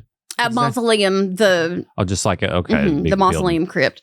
Gotcha. And they had it with so then if somebody came back, I mean, we knew where they were and we could get them. I mean, really, that's the party to go to because you got all these neighbors. You're like, hey, what's up? Y'all want to play some cards? You know, these are terrible jokes. People are like, I'm unsubscribing right now. Nah, piece of garbage. and I certainly always try to be respectful, but sure, it is. I mean, this is the truth of it. So no, yeah, this is good to know. How long does the cremation process take? I don't know. Remember if I asked the exact 3 duration? hours, Okay, 180 minutes. So you put in, Floyd or Linda Ray, and then what does it look like when you open the oven back? Is it like a little pile, or is it like a body-shaped pile of ashes? Or most of the time, it would be like a skeleton. So the container so it's that it was in has burned away. Any clothes, flesh, all, and some of the smaller bones, but for the most part, then it just kind of looked a skeleton. So you have like blue gray ashes in the shape of a skeleton. And you just take rake everything out and then run everything through the grinder to get the bones smaller, and that's what they would get back. Gotcha. Usually, like I said, 5 to 7 pounds. Mm. And if now some families would, so you have a cardboard box. Some families would have a viewing and a funeral, and then instead of going to the cemetery, the body's cremated. And usually for those, then the casket they would choose would be more than a cardboard box. So, and some of them, I mean, we had press board things and all that, but some of them would choose like oak or cherry or a traditional casket. And we'd have, then burn it to the ground. Then burn it. And we'd have to take like the handles and the lids and stuff off. But so your 5 to 7 pounds of body ash, you might end up with 2 urns because part of that is the casket. Mm. So sometimes it would be twice that, but it was what they were cremated in. Wow. It sounds like such a waste. Or no? Is it not a waste? I don't know. If it's being buried, it'd go in the ground. Right. So it's really... Well, I mean, that's true. It's either or. It's gone. The money's spent and it's gone. It's just whether it's buried or whether it's burnt. Yeah. You're not going to reuse it. Right. Yeah. Yeah. I've watched these walkthrough videos of these old cemeteries, and literally, like, you can look down in some of the graves and and you can see in the casket. Like, things like that are just so crazy to me. When, I mentioned that disinterment, where they were moving that cemetery in Fallensby. Mm-hmm. And I will say the state was very generous with the money on that. Like, they did not try to shirk those families out of, well, just dig them all up and we'll go through. It was, if the funeral, and it was a couple funeral directors from here that were helping. If the vault, when it came out, if it was compromised, they immediately took the casket out and put it in a brand new vault. If the casket was compromised, they took the person out and they gave him a whole new casket and a new vault. Mm. And the state paid for all of that, and then to wherever they were, being moved to. Well, that was good of them. Right. It was the right thing. And some of those have been buried for a long time. There were stories that, because they wouldn't give the families the option to be there. Now, they kept them back. Like, I think there was a family tent, because some of those were great. I mean, they said there were buzzards circling. They're like, oh my goodness. Lord because Jesus. the smell, it just, What does it smell like? A little rotten. Just, is it like rotten bananas, or is it like, oh, that's different? Like, can you tell a difference? Because I always heard that you can tell, this sounds bad, but like in a house fire, you can tell when someone was burnt in the house fire. So, I'm trying to figure out how to say this delicately, because do you hunt? I mean, no. It took me an hour and a half to skin a squirrel. I've participated in what some would call hunting, most would not. But it's been a long time. Okay. Hunting analogies out. the vast majority just smells like something rotting. Yeah. Drownings and fires are a whole other situation. You know how burnt hair, you've burnt your hair. Mhm. Well, a whole body's worth of burnt hair and burnt flesh it's a different, it's a whole different smell. And bodies that have come out of the water. We think we talked about, like when I was in mortuary school and in the spring, when the water would turn, we would get a lot of drowned victims or missing persons that had been thrown in the river. And so we'd get just this influx of floaters. And that is unlike anything dead that I have ever smelled. And I remember the one night in the funeral home, we had somebody that had drowned and had been in the water, and we had hairdressers coming to work on somebody else. We got Chinese food. We got we were smoking cigars in the back of the funeral home, like just trying to fill it full of some other smell. Because I'd rather smell some crab rangoon than this.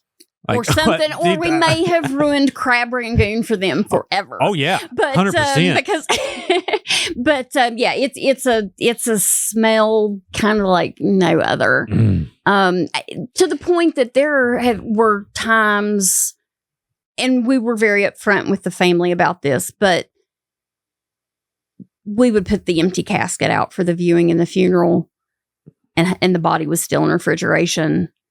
And then before we went to the cemetery, we put the body in the casket because we knew, even locked down, there was no containing that smell in a chapel full of people. And of course everybody knew, so everybody's going to be wondering, is that what that smells like? And I thought that's awful. Like, we're not doing that. I don't want anybody coming up to somebody's wife later saying, did it smell like that in the funeral home because he drowned? Yeah. So we wouldn't, and we would, like I said, we were upfront with families. We didn't let them think that he was in there. Other people may have, but we were like, this is how we need to handle this. Right. If I owned a funeral home, I'd just have constant ovens going, cooking meatloaf, like all the time. It'd just be like, you walk in and it smells like a Cracker Barrel. We bought cookie ovens. Oh, really? Okay. Yes. So that's a thing. So this is a thing. We way ahead of you. Wow. Except we didn't do meatloaf. We had Otis Spunkmeyer cookie ovens. And if the viewing started at 5, at 4:30, you start baking cookies. So that was the smell. Because what a warm cookie. That's like going to grandma's house. That's a happy smell. And way better than because a lot of people associate flowers with funeral. Like they're just that overwhelming when you walk in and there's 40 baskets of flowers, that overwhelming floral smell. Bath and Body Works. Right. So some people then, that wasn't necessarily a happy connotation.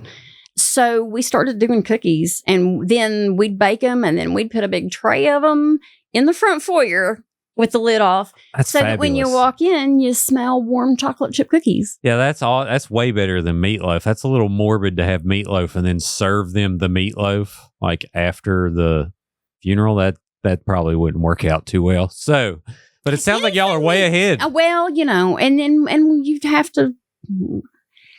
I mean, I think everybody that's ever watched, what is it, Fried Green Tomatoes? Oh yeah, where they make the chili. Yeah, we do nothing with meat.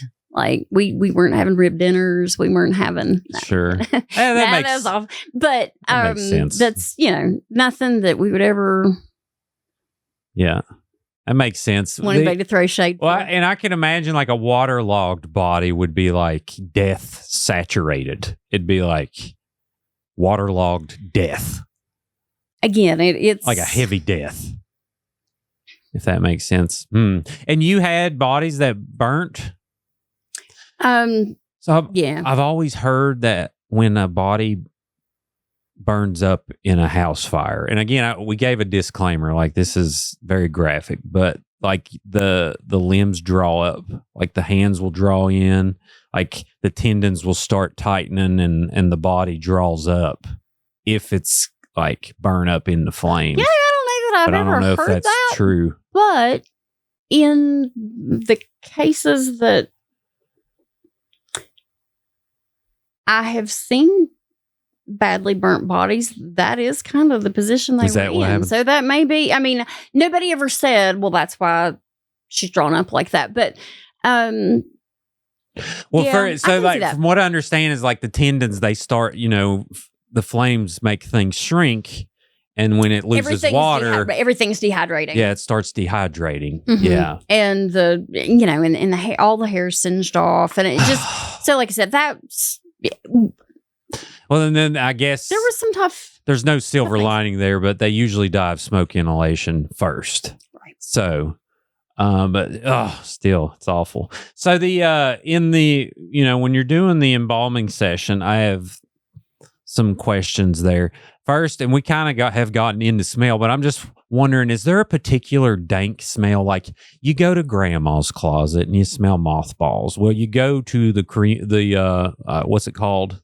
Not the crematorium, the funeral home, the embalming. Oh, the embalming room, and it smells like hopefully disinfectant. Okay, so cleaning materials. Hopefully, the thing that got me, and I'm pretty good with smells because you have to. Now, again, there are things that that are very distinguishable, like fires and things, and like I said, death times 10 on some things. But other smells, the two weird things that got me. Like I could deal with a lot of stuff. Things didn't gross me out.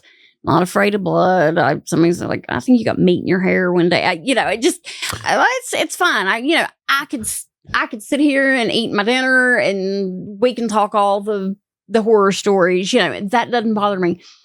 When somebody had a feeding tube, and you had to take that out, and it had it's almost like runny oatmeal. Nice. The smell of that could just send that. Now, that's when I had to leave the room. Now, anything raw, any other smell, I was fine. But now that feeding tube smell, it probably smells like toe cheese. It's like some kind of a pus. I honestly just don't think about it. The other thing, and I had this like weirdness.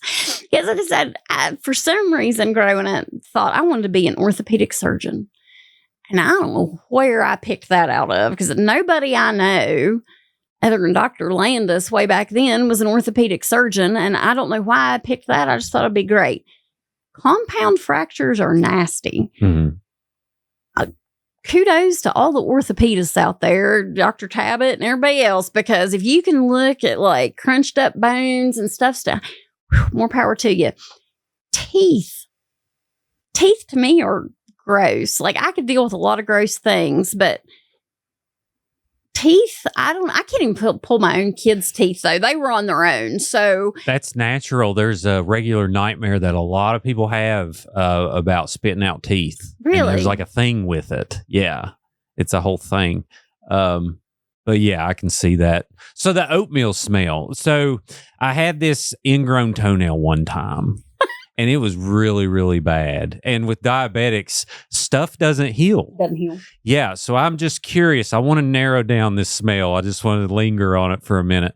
This was like, I don't know. It was really bad. And there's a lot of pus coming out, and it has this dank to it. After they sawed off, because they had to saw off the toenail. Is that what it was like? Or was it like old food? Or like, have you ever sniffed a dirty toenail? I'm just saying, like, is that what it's like? Or so that to me sounds more like what a bed sore would smell like. Gotcha. Okay. And we certainly saw our share of those. You folks in nursing homes, folks that have been bedridden. It's just hard to avoid. And there were people that had like the wet, some bed sores, things just kind of dry up and mummify. Then there are bed sores that are like your toe. Yeah, and you can spoon it out. Oh, Jesus. And that's a smell. I mean, that. which also made me think, there are things worse than death. Sometimes living with sometimes people would come in such shape that you knew they had been decomposing for weeks before they ever got to me alive. Sure. As their bodies just broke down. There were times that it's like, may God have mercy on their soul. And I'm thankful that I don't even know these people, but I'm thankful that they are not suffering. I had a hospice nurse one time say, I went on a removal and the nurses were just kind of making over me. And they're like, oh, we couldn't do your job. And I thought, I couldn't do your job because when I come, the hard part's over. You're there during that. Like, I couldn't do that. To each their. My mom was a cancer nurse. She was an oncology nurse for years. And she said at first, I thought, I'll do this job for 1 year because that's probably all you can take, since so many of your patients likely will not survive. Right. And then she did it for 30 years. And she's like, I can't imagine doing anything else. And I'm like, I couldn't do that for 2 days because I would cry all the time. So it's, the point that the suffering's over. But like I said, sometimes you knew people had been decomposing weeks before they had died and their bodies were just in awful shape. So like bed sores and infected things, but no, nothing compares to that oatmeal smell, and nothing ever will. Put all that. I just can't even describe it. I don't even know, because it's not the rotten. Like, I know what you're talking about. It's not that. It was just and probably just me. I don't know. I'll probably read oatmeal again. You gag when it just slips out of there all nasty. That and colostomies. I thought, as much as I did not like dealing with having to deal with colostomies, karma says I will probably have one at some point. I don't know. Where does the hose go for those? How does that colostomy work? Is it like just attached to your colon? It's kind of taped on. Oh. It's just, because you change the bag. Now the hole's just open. Right. Like they've made like an open stoma, and then everything just exits there. The poo just goes in the bag. Off, the poo goes in the bag. And then you take that off and clean it out. And then I would just do like a little purse stitch and pull it, sew it up and turn it, and then it was fine. Yeah. But that never even bothered me as much as the food. I'd have a utensil that's like 3 foot long. It's like, okay. I'd have like robot tools to kind of clean it. And then I just thinking about the smell would make me smell it. Remember in Silence of the Lambs, there's one scene, I think they're in a funeral parlor, and they take the stuff and put it on their nose. I'm guessing that was like mentholatum or something, to just let that be what you smell instead of the death. I've done that before. There's also smell, like a lot of times smells like that, you do not get out of your nose immediately. Oh, I wouldn't doubt. You are smelling that or tasting that for 2 days. So it just, there were parts of it that was. Well, that toenail I sniffed, I smelled that for days. It just hung around on my mustache. Like I could imagine, like if you had, I would not have facial hair in this place because it'll hang out. We didn't wear respirators often. Usually that was saved for like if we accidentally spilled all the chemicals. Right. But if we had them, we had to be fit tested, and beards were a problem because they wouldn't let your respirator fit tight. Like Floyd, you got an earlobe in your beard. You got to take care of that. But no, I would. Oh man, crazy things. Yeah, don't be offended, people. If you're still here. So I do want to ask. We didn't even really get into a creep factor. Have you ever just been there at like 8:30 p.m. and you're tired and you're working on this body, and then you just start hearing noises, or has that never been a thing? As long as I was there and I knew the doors were locked and nobody was coming in. Like I said, I've always been more afraid of the living. Right. As long as I knew the doors were locked and nobody was coming in, I never had that sense. Because I go sometimes, if you have to go pick someone up in the middle of the night, well, I'm there. Mm-hmm. I'll just stay and embalm. And I never had any Like I was never afraid or never like he goes, "Did you ever have anybody set up?" No. Again, sometimes there were noises like you'd move somebody and then they'd kind of moan or, as the air came up out of their lungs. But I'd be out the room. Yeah, that again, like that was kind of one of my first experiences and I was gone. I had a guy one time had a ring on and his hand slid and the ring hit the table. And, so little things like that. But then once you realized what it wasn't, there was nothing creepy that I ever, like nothing that I felt like his spirit was watching me from the corner or nothing like that. Right. Like anything, I can creep myself out there. I can creep myself out in the woods, coming in from hunting or whatever. But in all honesty, no, I was never. I have another really childish question. So you said air flying out. Has anybody ever tooted? Oh, yeah. Really? Yeah. Okay. I thought that was a dumb question. No, you kind of deal with all the things. Like a dead body has tooted in your presence. Yeah. Wow. So there's a lot of bacteria in your intestines. Okay. Right? And that hadn't died yet. Like your intestines quit working, but the bacteria in there is still breaking stuff down. So a lot of times people will get gas and get bloated. Does it sound like a sound effect? Out. Do it. Does it sound like a sound effect or is it like, oh, I know what that is? No, you kind of, no, it's not. Is it like the first time you toot in front of your wife or is it like I have been married for 20 years and I don't care? Does that make sense? Yeah, it's okay. Not. It does. We've gone off the rails here. I don't know. I'm just curious. No. So God. there, again, gas buildup. Right. You try to, and then usually I think we talked before about like aspirating all the fluid and the gas. Right before, like after you treat everything, go back and reaspirate again so that if there is any extra, redo it to make sure there's no fluid or gas or get any of that out because things leak. It's perfect that it's called aspirate. I mean, we're getting ridiculous, but what does that mean? Aspirating. Okay, so part of the embalming process is you have a spear, kind of like they do liposuction with. It's just honestly a little bigger, and it's hooked to suction. Oh, yeah. Okay. Go in, we suction everything as much as we can. Yeah. And then you put embalming fluid back in to kind of marinate all the middle. And then you take out so that if there's fluid that hasn't absorbed or there's gas that's built up or there's things you just maybe didn't hit before, you draw that out again. Gotcha. Because gas and leakage and things unfortunately they're part of it. I bet that I'm gonna keep going. I bet that stinks.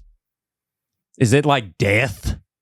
Is it like, oh my God? Or is it just normal? Like, oh yeah, that was McDonald's. I mean, I've smelled worse from my daughter. Okay. But,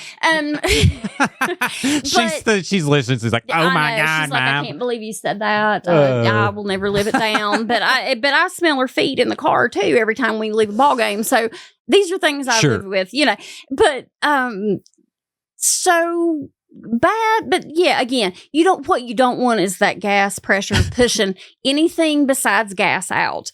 Right. So and sometimes you have to plug that up. Plug it up? Mm-hmm. Wow. Is there a tool? Or is it like a cork? It's a cork? Okay. So I hate that because I don't want people to think that. I mean, these are real things. These are the real deal issues. Details we need to know. So they're called AV plugs. AV. Audiovisual? No, not AV. Probably not. Okay, gotcha. So anal vaginal. And gotcha. Okay. There's not audio visual. So that's and it is a kind of a cork.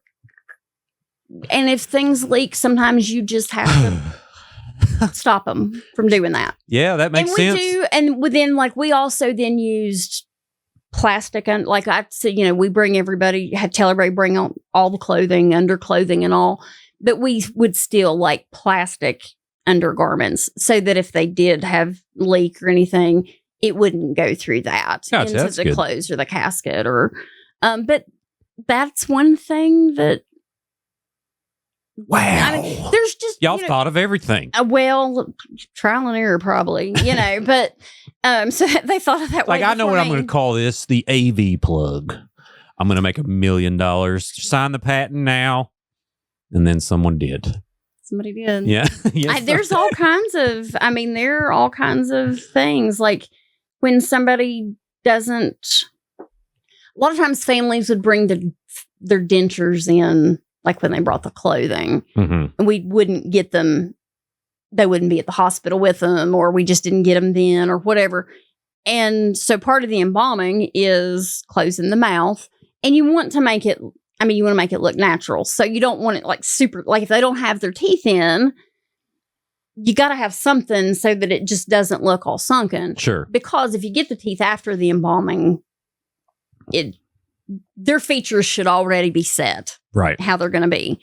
Their mouth wired closed. And so there was a thing that if we didn't have it was like a plastic denture that would fill that out so that it didn't, it didn't look like they didn't have their teeth in or their face was sunken or whatever. Not little, they're like big contact lenses that go in the eyes because the eyes want to dehydrate and kind of sink in. And so by you're looking sometimes 3-4, now it seems almost like a week in between somebody passing and when their funeral is. Well, even with good embalming, even if you were, doing the best you can, there are things that are, decomposition, it's slowed drastically by the embalming process, but it doesn't stop it. And so there are things that, you don't want their eyes looking sunken in. You don't want, if they don't have their dentures, you don't want their mouth sunken in. They're just little tips or tricks like that we had just so that we just wanted everything to look natural. Spray paint? Airbrush makeup. Nice. Okay, so not spray paint. Not spray paint. Exactly, but gotcha. Hey, but you can do some killer makeup with with the airbrush. Some people do makeup like that for themselves. They do, yeah. It's marketed either way. Yeah. So we, like I said, there was a lot, tissue builder that we would inject the silicone in, like if somebody's lost a lot of weight, puff them back up a little. Like I just always wanted them to look natural and peaceful. And to me, especially, we talk about, well, if it's an accident or something sudden, people need that closure. But I still felt that way about, grandma's been sick for 3 years. Well, it's probably been a long time since you've seen grandma look like grandma. Yeah. You may have seen her in the hospital, and as she has lost a tremendous amount of weight and her hair not done and, no makeup on, or her teeth may not have even been in her mouth for the last year. Like, let me give you middle finger up all year. Right. So we're going to respectfully place their hands. Sure. Yeah. And, just make them look. I just wanted families to have that last viewing of someone be how they need to be remembered. Yeah. Well, and that's the beautiful part of the job. And I'm sure everyone listens to this show understands, like, these are details that I just find so intriguing. And I don't mean any disrespect about it, obviously, but I appreciate you sharing. But it is the reality of it. Yeah, that AV plug blows my mind. But what a intense. Respectful way to keep the stuff from coming out. Exactly, so, but don't. It served its purpose. But people probably have not thought about the embalming process quite so in depth. Yeah. If you're at grandma's funeral, don't think about the AV plug. That's just to know. For reference. Think about the care with which it was placed. Exactly. Think about the beans and cornbread that you had well before this tragic occurrence. Thankfully, I don't think people think about that. You know, no. they walk in and they're psychos like me are well, like thinking weird stuff like, oh, I'd make them talk, you know, stupid stuff like that. But I wouldn't really do it. But anyway, intrusive thoughts win. So I got to talk about it. Sometimes that's why we're here. That's why we're here. Yeah, that's why we're here. And that's okay too. Like I said, there were a lot of folks that I went to mortuary school with that had never stepped foot in a funeral home. Sure. And they did not quite understand the assignment. Did he quit? Mm-hmm. Yeah. I'd imagine. I mean, the first day because sometimes, like when we first went back to clinicals into the lab for the first time, and we got the speech at the door because there were people that had never seen a dead body. And you were walking into, like I said, you know, mortuary school was just crazy. Like there were not, well, I won't say there wasn't ever, but very seldom did you have like a little old lady that passed in a nursing home from natural causes. The funeral home wouldn't bomb her. Mm-hmm.